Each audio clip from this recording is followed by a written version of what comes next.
If you're looking at this, for example, if you go back to this one, what is important when you're looking at the injection timing and the position of our crank angle?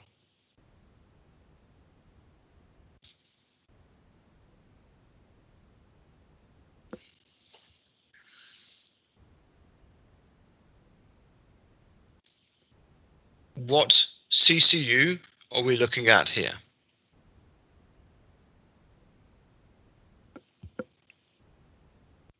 Number 2. Yes.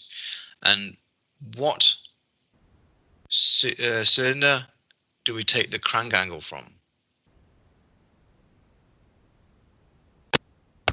Number 1. Number 1. So what do we have to keep in mind when we're looking at the injection timing? In this case, this point here, this is our fuel booster position. So this is the injection of our fuel. But look where TDC is. Can you see?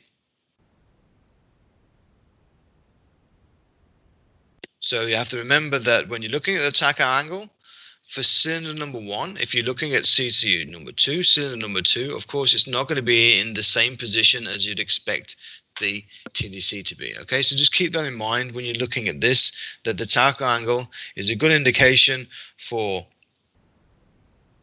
cycles. You can see that we have 360 degrees and the 0 point at the same time, and then it starts to count again. Other than that, we should not be too concerned about the tacho angle. Looking at the fever position, so you can see that at this point in time we have the manual dump. This red line is telling us that we are looking at around about 2.5 seconds after the fact and 2.5 seconds before the fact, i.e. when we press the log manually on CCU number 2. Okay. Across the bottom we have the time, and across the top we can see that we have, across the top, down the side we have our bits. Bits are equated to millimeter positions of the fever. Okay, millimeter positions. We have our fever controller. So this control signal is around about the 0 point on the graph, and we can see that we have peaks and troughs, spikes, telling us that the signal is coming through in a straight line, and then a movement up or a movement down is going to equate to a movement of the fever. The set point is what the system is saying that the fever should be moving at. Okay, this is not measured, this is a set point, i.e. the system is giving the order of what the fever should be doing. The feedback is the signal from the fever to the control system to say that it is in the position of its that has been required. So, fever set point, the system is telling the control, the controller what to do.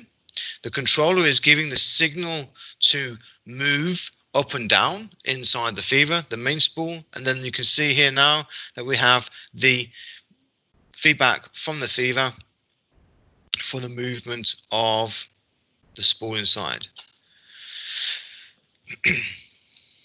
Any movement from left to right is a stationary position. So moving in this direction on the graph is no movement of the fever.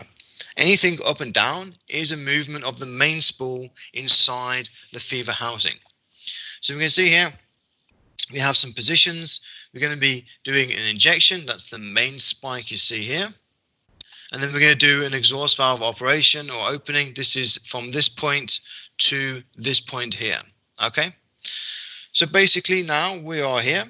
The fever is stationary, and then we're going to do a prepare to inject. So we have a stationary position, then we're going to do a prepare to inject. So the spool is moving in the upwards position, getting ready for an injection. Then we're waiting, then we're going to inject. Then after the injection, we're going to do an exhaust valve operation. So stationary position of the fever. Then we're going to prepare to open the exhaust valve. So a downward movement from the center of the fever spool. Then we're going to do a wait. Then we're going to do an opening of the exhaust valve. And then the exhaust valve is open. Then we're going to prepare to close. So we have a slight movement for preparation.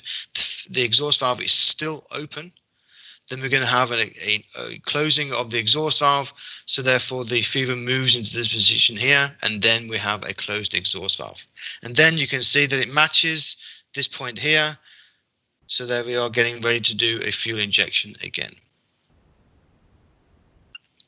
Did that make sense, gentlemen?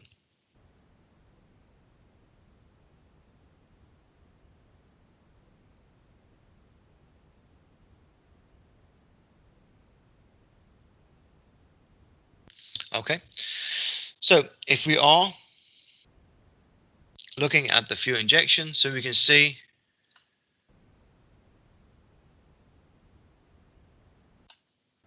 that we have a prepare to inject, and then we're going to do an injection. As the fever is moving upwards, you can see also the injection or the fuel booster plunger is also moving upwards. Then at this point here, then we have the top part or the injection completion, and then we have the movement of the plunger to the zero or the start position again. So this is the injection point. So the injection is from here to here. Then you can see that we also have the same movement here. As the fever goes back down to the center point after the injection, then there's no pressure to inject anymore.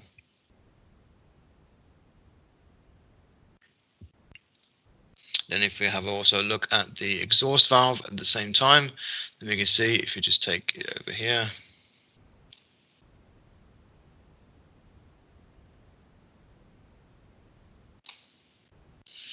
then we can see that after the injection, then we're going to do a prepare to open.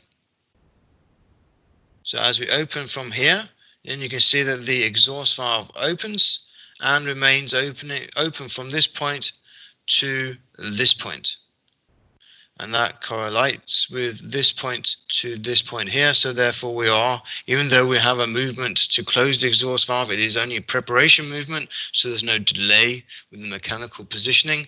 Then we get the exhaust valve closed at this point here, which you can see then we have a closing with the dampening effect of the damper here.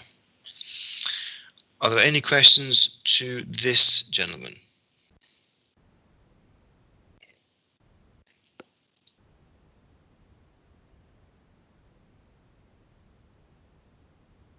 No. What we're looking at here is we can see that there is no movement of the engine because of the tacho signal in a straight line. And then you can see at this point here, if I just zoom in, here we're looking at an oscillation.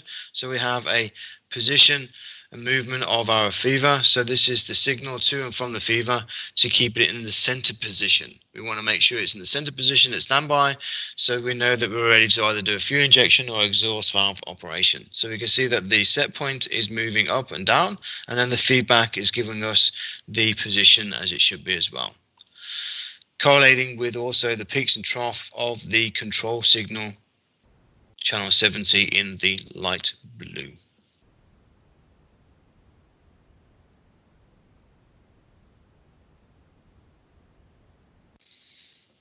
Looking at here, we have a fever feedback failure. We've looked at this briefly before. If we start to have a look at what's going on at this point, so we can see that we have the alarm raised here. So this is the system doing this for us. We have a slowdown, so therefore we are at a slowdown speed, and there is no injection on this unit number 2. The fever has gone into something called the safe position. So you can see down here we have the fever feedback telling us the position of the the fever spool is fully down and the exhaust valve is fully open. Of course, over time, internal leakages, the the exhaust valve will close, and that also is affected by the positioning of the piston inside the the cylinder, because it's still moving up and down. The engine is still turning.